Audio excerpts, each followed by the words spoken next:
İnsan ibadete başlayanda kənar adamlara elə gəlir ki, o depressiyaya qapılıb.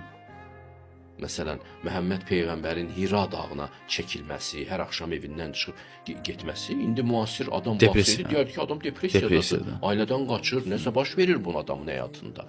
O isə depressiya deyil. O, bir aləmin çökməsi, yeni bir aləmin yaranmasıdır. Təbii ki, bu aləmin dəyərləri çökür. O şeyə ki, sən bağlanıb yaşayırdın, o şeylər səni daha yaşatmır. Və bu dünyaya bağlanıb yaşadığın şeylərdən əl çəkəndə gerçək dəyərlər gəlib sənin əlindən tutur. Allahın səsini eşitməyə başlayırsan. Gerçək dəyərlər başlayır. Ona görə də insan qorxmamalıdır. Hindlilər deyirlər ki, həqiqət yolculuğu dikabraz yeməyə oxşuyur.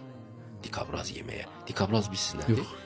Bəlkə rusca deyirəm. Bu bir heyvandır, kirpidir, yekə bir kirpidir. Çox uzun tükləri var onun, ox kimi.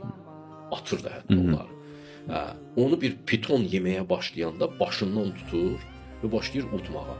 Birdən yarı yolda düşünsə ki, bunu qaytara bilərəm, o oxlar olub, o tikanlar batacaq ona. Geri qaytara da bilməyəcək. Bunu ki, başladın, gərək yiyəsən, axıra qədər. Çox gözəl bənzətmə ediblər. Bu yolu keçəndə, bura girirsən, depressiyaya oxşuyur. Həyatdan küsürsən, sanki həyat bitdi. Həyat bitir, yeni həyat başlayır. Hər ölümdən sonra bir həyat vardır.